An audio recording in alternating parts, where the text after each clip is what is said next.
The object of step 4 is to take the 4-inch PVC with mount and attach it over the circular hole that was drilled in the plywood. So you're going to need the PVC and mount, the pre-assembled body, the drill, and the screws. So what you're going to do is you're going to lay the PVC pipe and the mount over the hole, and then you're going to take the screws and punch them into the sides of the PVC mount. You don't want to drill too deep because you could punch through and drill a hole in the bottom of the plastic, or you can strip right through the PVC mount. So you want to be careful.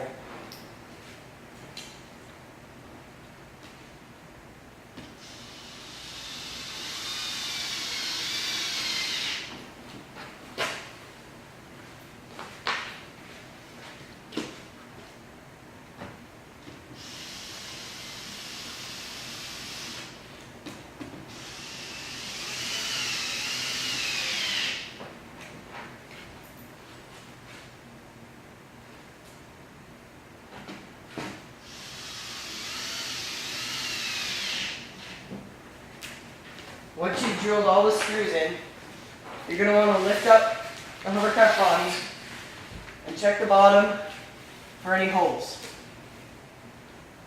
There don't seem to be any, but if you feel here, you can feel the small tips of the screws. An easy fix for this is to turn the hovercraft board over and flip it down, being sure that the PVC pipe stays off the table so it doesn't break, and then just putting small pieces of duct tape over the points of the screws, like so.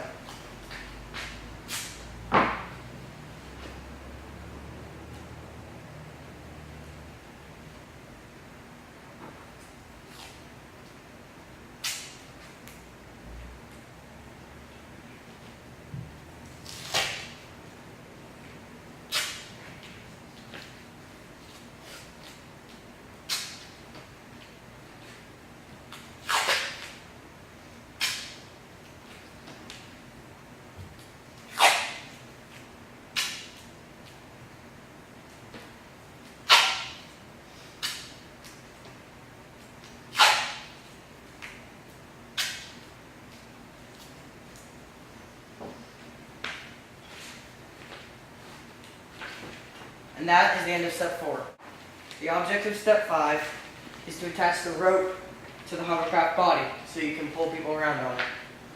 You're going to need a drill bit, a pre-assembled hovercraft body, the rope, and a little eye.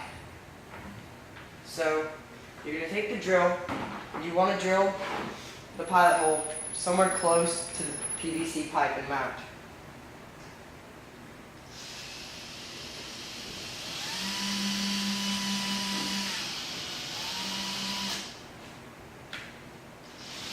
And I believe we're running out of charge on the drill. So, be right back.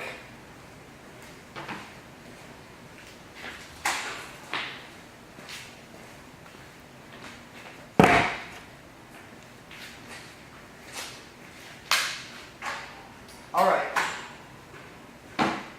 now that we've got our drill battery changed, we should be ready to drill the pilot hole.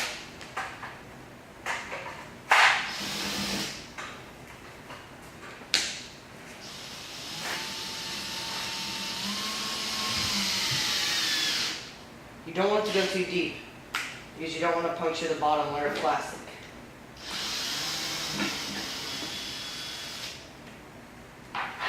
The pilot hole is drilled. You're going to take the eye and simply screw it into the pilot hole. It helps if you don't have a rope attached to it yet. Otherwise the rope will get twisted as you twist the eye hole.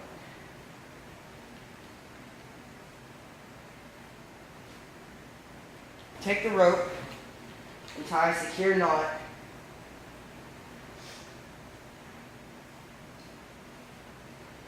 in the pilot around the eye.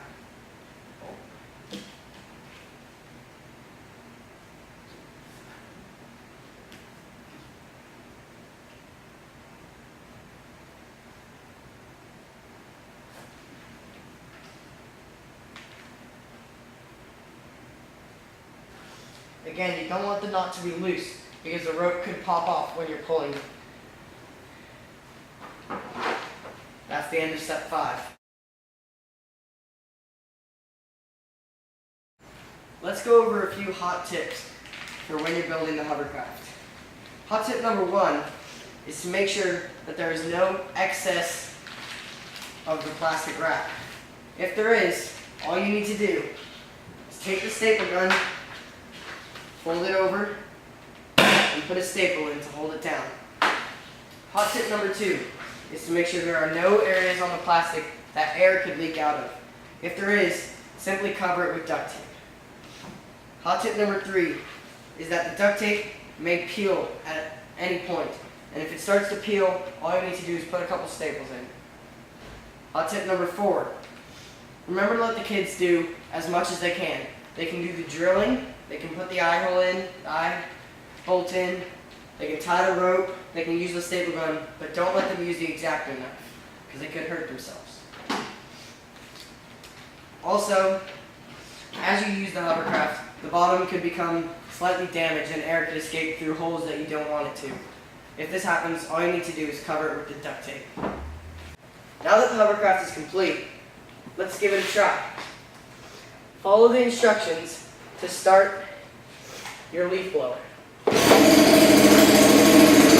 the leaf blower into the PVC pipe, like so. Make sure you're holding the rope so you can pull the students back as they get out of control. Then, put it on full blast. Make sure the students are sitting right on the bolt and put the hovercraft on.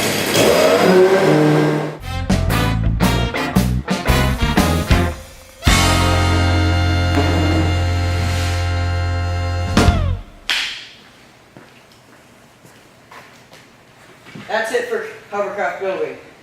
I hope you have a good time building hovercrafts with your students.